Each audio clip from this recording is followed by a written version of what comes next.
terdiri dari pengamat atau supervisor, coach, dan juga coaching. Bersama saya Suyamto Eko Prasetyo dari SDN 02 Gondang Manis sebagai supervisor. Saya Ika Priyawati dari SD Negeri 01 Doplang sebagai coach. Dan saya Hani Rahmawati Solihah dari SDN 03 Jati sebagai coaching. Selamat menyaksikan. Assalamualaikum Bu Ika. Waalaikumsalam Pak Eko. Bagaimana kabarnya hari ini Bu Ika? Alhamdulillah Pak, sehat. Gimana juga kabarnya Pak Eko? Alhamdulillah sehat juga ya Bu. Nah Bu, ini nanti Ibu kan akan melakukan proses coaching hari ini ya? Iya. Oke, sebelum melakukan proses coaching, ada sedikit yang akan saya bicarakan dulu. Boleh Bu Ika? Boleh Pak Eko. Ya, nanti pada saat coaching antara coach dan juga coach akan saya amati dan akan saya nilai sesuai dengan rubrik penilaian coaching. Seperti apakah sudah sesuai dengan audita atau belum. Kemudian, apakah Ibu sudah memberikan pertanyaan-pertanyaan berbobot sesuai dengan kata kunci yang disampaikan oleh coach, dan nanti juga akan mendengarkan respon atau jawaban dari coach apakah sudah sesuai dengan pertanyaan yang nanti Ibu Ika akan sampaikan. Dan jangan lupa ya Bu, harus disesuaikan dengan prinsip coaching, diantaranya ada kemitraan, proses kreatif, dan juga memaksimalkan potensi. Mungkin sebelum dilakukan proses observasi ini ada sedikit yang akan saya tanyakan. Bolehkah Bu Ika? Boleh Pak Eko. Untuk yang pertama, kompetensi apa yang ingin Ibu kembangkan dalam proses coaching hari ini? Kompetensi yang ingin saya kembangkan pada coaching kali ini yaitu pastinya tentang kompetensi inti coaching ya Pak Eko. Yang pertama tentang kehadiran penuh, yang kedua mendengarkan aktif, dan yang ketiga mengajukan pertanyaan-pertanyaan yang berbobot kepada coaching. Baik, jadi Ibu ingin mengembangkan 3 kompetensi itu ya. Terdiri dari kehadiran penuh atau present, kemudian yang kedua ada mendengarkan aktif, dan satu lagi mengajukan pertanyaan-pertanyaan berbobot ya Bu Ika. Ya, diantaranya ketiganya kira-kira mana yang lebih spesifik yang akan Ibu kembangkan atau Ibu lakukan? Yang lebih spesifik sih yang ingin saya kembangkan yaitu mendengarkan aktif ya Pak Eko, kemudian mengajukan pertanyaan berbobot kepada coaching. Baik Bu Ika, jadi ada 2 ya Bu yang akan Ibu kembangkan yang lebih spesifik, yaitu mendengarkan aktif dan mengajukan pertanyaan berbobot. Nah, kira-kira Bu, indikator ketercapaiannya itu apa? Saya sih ketercapaian yang ingin saya dapatkan dari coaching yang akan saya lakukan adalah saya ingin coaching itu mendapatkan solusi permasalahannya. Dengan coaching tersebut dapat tahu cara-cara menyelesaikan permasalahannya dengan mengetahui cara-cara atau langkah-langkahnya seperti itu Pak. Baik, jadi Bu Ika, indikator ketercapaiannya pada saat coach sudah menemukan sendiri solusi atas permasalahan ya Bu. Baik Bu, Ibu terima kasih atas jawaban-jawabannya. Silakan Ibu Ika melakukan proses coaching dengan coach dengan sebaik-baiknya, dan nanti setelah proses coaching itu selesai kita akan ngobrol-ngobrol kembali ya Bu. Iya Pak Eko.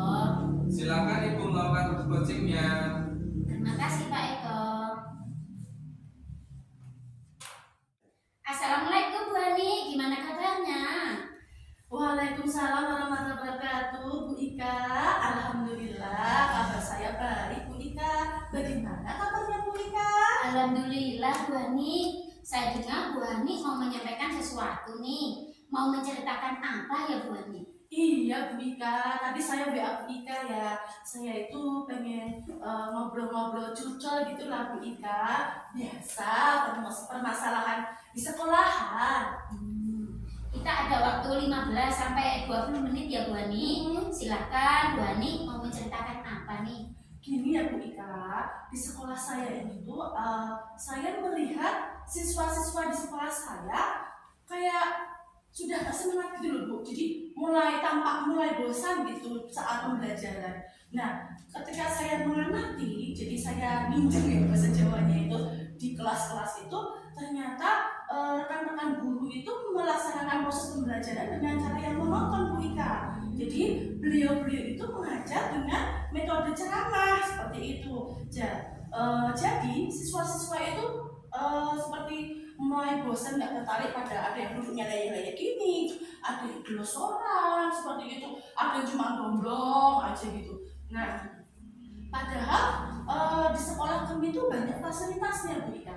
Jadi ada LCD, proyektor, terus belum lama ini kami juga mendapatkan bantuan Chromebook seperti itu. Terus kami juga memiliki taman sekaligus lapangan yang nggak besar-besar banget sih, nggak seperti lapangan bola standar lapangan di sekolah, itu juga ada penuh dengan pohon-pohon rindang gitu loh Bu Ika. Nah, saya tuh pinginnya kan Bapak Ibu guru itu bisa memaksimalkan fasilitas sarana dan prasarana di sekolah itu. Jadi bisa termaksimalkan lah dalam proses pembelajaran. Tetapi kenyataannya tidak seperti itu Bu Ika. Beliau-beliau itu mengajarnya ya ceramah sehingga siswa merasa bosan saat pembelajaran. Baik Bu, berarti intinya di sekolah Bu Hani ini guru-gurunya mengajar dengan pembelajaran yang kurang bervariatif ya Bu ya? Enggak Bu Ika, pembelajaran yang dilakukan oleh Bapak Ibu guru di tempat saya itu ya begitu-begitu aja gitu loh Bu, dengan cara ceramah. Nah, siswanya itu kan ya lama-lama kan jenuh ya Bu. Anak sekarang gitu loh, tahun 2023 di rumah pada pegang HP.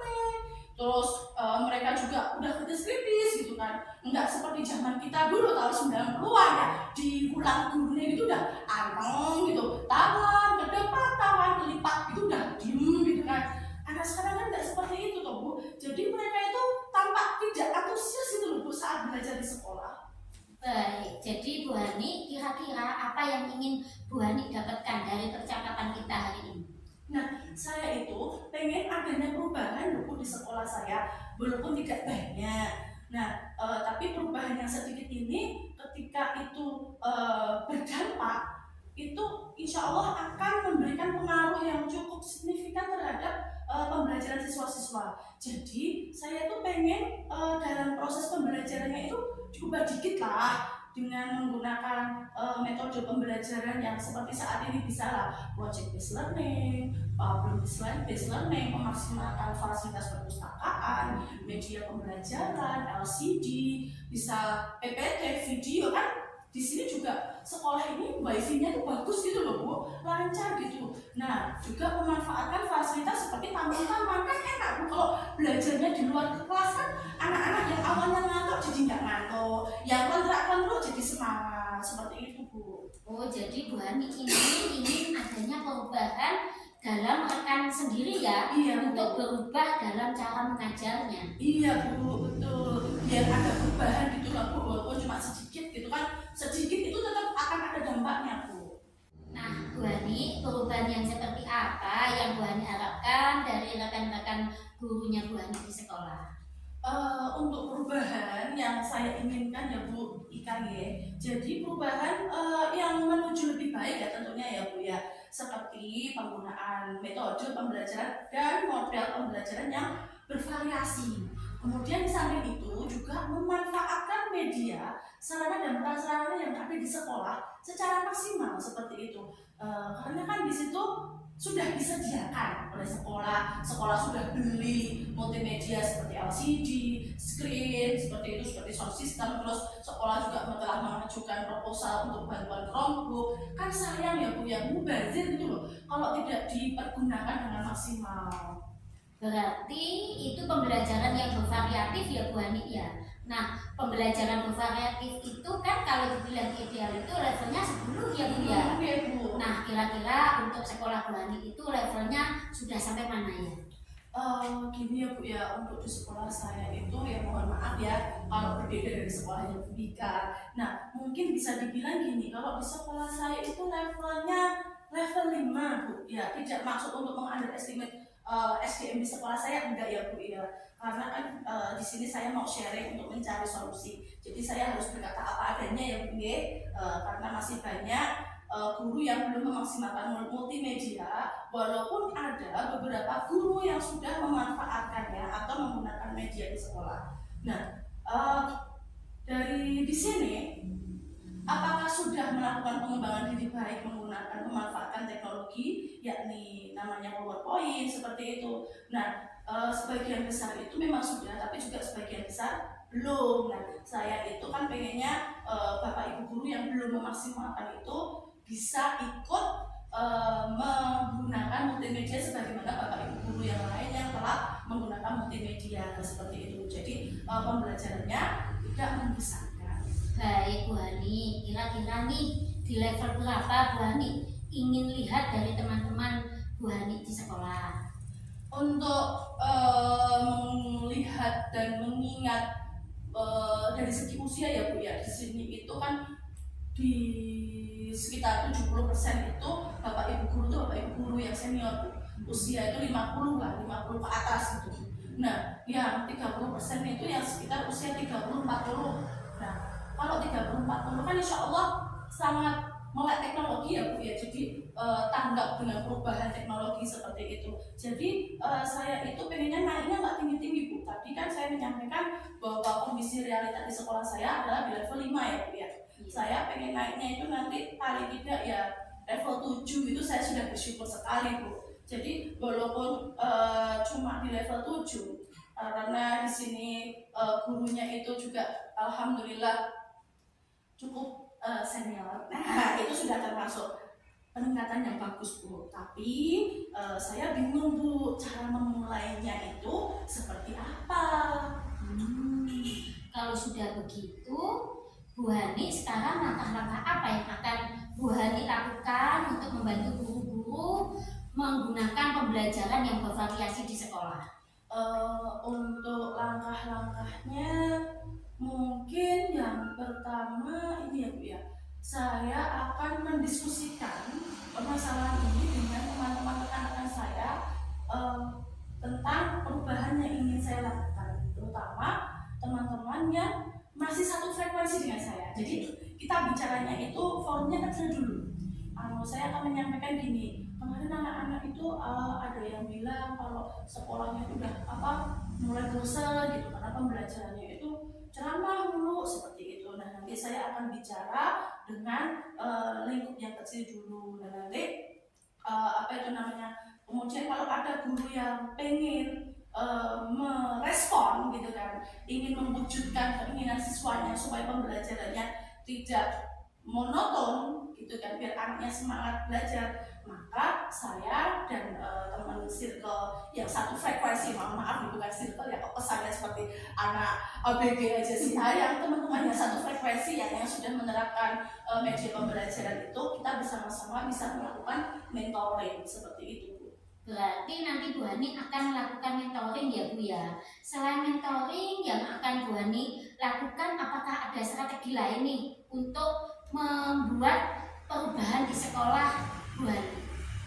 Sepertinya kalau biar ada namanya mencakup skala besar, bisa dilakukan dengan pelatihan. Kalau mentoring kan cuma ini ya Bu ya, berpasangan ya Bu, atau mungkin maksimal saya mendampingi 2 orang gitu loh. Kalau untuk yang banyak, skalanya banyak gitu kan, bisa dengan pelatihan atau workshop, biar semua guru itu mengerti tentang pentingnya penggunaan multimedia dalam proses pembelajaran. Baik, kira-kira Bu Hani tadi ada mentoring ya, dan juga workshop.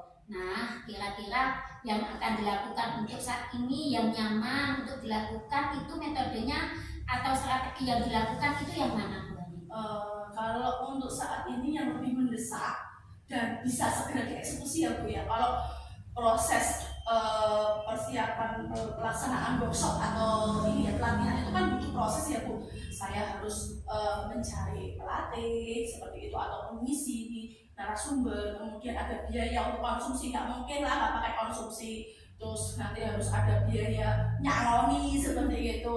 Nah, itu mungkin akan butuh waktu ya Bu, ya nggak bisa serta-merta minggu depan itu saya laksanakan, tidak bisa. Nah, ini mungkin yang lebih bisa segera saya laksanakan adalah mentoring dulu Bu, karena untuk mentoring ini kan sasarannya yang pengen ada perubahan. Jadi paling tidak saya tuh fokusnya ke yang pengen ada perubahan dulu gitu loh. Kalau apa tuh nanti namanya workshop atau pelatihan itu kan skalanya kan semua guru di sekolah, jadi tidak terjaring entah itu yang guru mau berubah atau yang tidak berubah, pokoknya semuanya ikut kayak gitu. Jadi mungkin kurang efektif ya. Jadi dalam waktu dekat agar lebih efektif, lebih mudah pelaksanaannya yaitu ke mentoring Bu, seperti itu. Baik Bu Hani, kira-kira siapa yang dapat membantu Bu Hani untuk melaksanakan mentoring tersebut? Untuk melaksanakan mentoring ini, saya punya partner Bu di sekolah ini. Beliau seorang operator sekolah, namanya itu Pak Arifan Bu. Pak Arifan itu dia memang backgroundnya itu dia IT, karena dulu dia guru TIK ya Bu. Dia mungkin Ibu masih ingat ya, beberapa tahun yang lalu kan ada mata pelajaran TIK, ada mata pelajaran bahasa Inggris seperti itu. Nah beberapa waktu terakhir ini memang TIK kan dihapus, walaupun ada sih tambahan-tambahan ekstra. Nah sekarang kan beliaunya jadi operator sekolah dan megang kelas 4. Nah nanti Pak Rifan itu yang akan menjadi partner saya, yang akan membantu saya. Nanti kita akan berkolaborasi, kita bersama-sama menyamakan konsep dulu Bu, pastinya. Tentunya pasti kita harus menyamakan konsep dulu, seperti apa ya, jadi nanti biar kita itu bisa berkolaborasi dengan Epic sesuai dengan tujuan dilaksanakannya mentoring seperti itu, dan sasarannya bisa lebih banyak kalau kita itu berpartner kan Bu. Beda dengan saya bekerja sendiri kan ngos-ngosan gitu kan. Kalau saya berpartner dengan Bapak Rifan, syukur-syukur nanti kami bisa menjawab teman-teman yang masih muda-muda yang sudah melakukan pembelajaran dengan multimedia atau pembelajaran yang inovatif. Itu nanti kita akan bersama-sama membentuk tim mentoring mendampingi Bapak Ibu guru yang belum melaksanakan pembelajaran yang bervariatif. Baik Bu Hani, berarti nantinya Bu Hani akan mengadakan kolaboratif ya dengan rekan-rekan guru yang lain? Iya betul Bu Ika, nanti saya akan melakukan kolaborasi dengan teman-teman yang satu frekuensi, seperti itu bahasa anak sekarang kan, satu frekuensi dalam tanda kutip. Kami paling tidak mengenal lah tentang pembelajaran multimedia atau pembelajaran berinovasi seperti itu. Nanti kita akan membentuk tim. Nah sekarang kita sudah di penghujung acara nih Bu Hani. Dari percakapan kita ini apa sih yang Bu Hani harapkan? Apakah Bu Hani sekarang sudah merasa lega? Alhamdulillah Bu, terima kasih. Akhirnya saya ada sedikit gambaran ya Bu Ika, bagaimana cara saya melakukan perubahan walaupun sedikit ini, khususnya pada proses pembelajaran, sehingga dapat memberikan dampak kepada rekan-rekan sejawat seperti itu dalam menyampaikan materi saat proses pembelajaran, sehingga berpengaruh pada semangat belajar siswa dengan cara mentoring yang nantinya pada endingnya adalah diharapkan dapat meningkatkan prestasi belajar siswa seperti itu. Wah, saya sudah tidak sabar nih menunggu Bu Hani melakukan mentoring.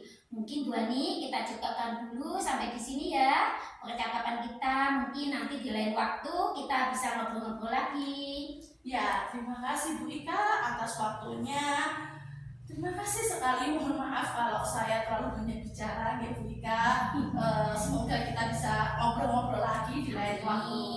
Terima kasih, assalamualaikum. Sama-sama, terima kasih juga Bu Hani. Wassalamualaikum warahmatullahi wabarakatuh. Baik Bu Ika, bagaimana tadi hasil dari proses coachingnya? Sudah berjalan dengan lancar? Alhamdulillah Pak Eko, tadi berjalan dengan baik dan lancar. Alhamdulillah ya Bu. Nah, setelah melakukan observasi bersama coaching, tadi ada sedikit pertanyaan ya Bu, yang akan saya tanyakan kepada Bu Ika. Pertanyaan yang pertama, apa saja yang sudah didapatkan pada saat coaching terkait indikator ketercapaiannya?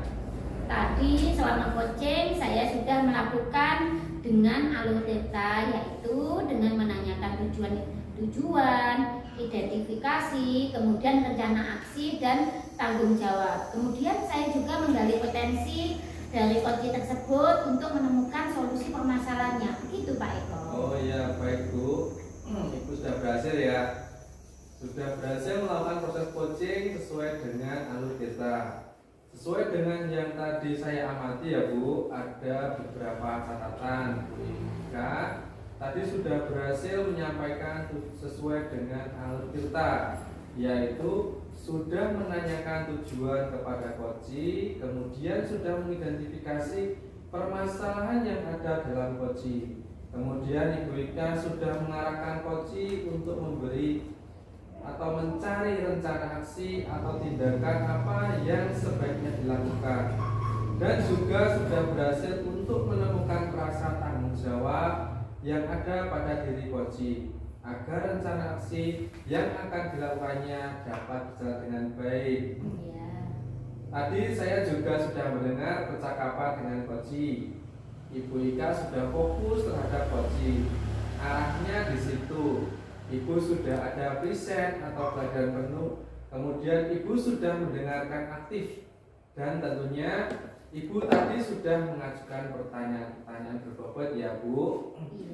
Sesuai dengan kata kunci yang disampaikan oleh coaching. Luar biasa apa yang Ibu sudah pastikan untuk proses coaching hari ini. Mudah-mudahan Ibu Ika sukses ke depannya Amin. dan diberikan kemudahan lagi dalam kegiatan coaching berikutnya.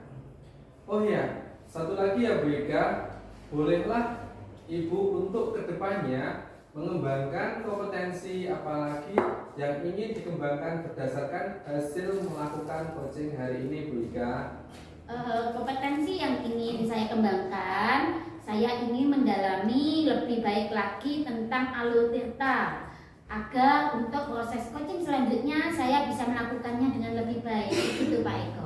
Ya baik Bu Ika, luar biasa. Jadi Bu Ika akan mendalami lagi alur tirtanya supaya lebih baik lagi ke depan. Baik Bu Ika, terima kasih sudah melakukan tanya jawab ini, sudah melakukan observasi menggunakan proses coaching dengan alur tirta. Saya akhiri sampai di sini. Terima kasih Bu Ika atas kesempatannya. Wassalamualaikum warahmatullahi wabarakatuh. Terima kasih Pak Eko, terima kasih juga atas sharing-sharingnya. Wassalamualaikum warahmatullahi wabarakatuh.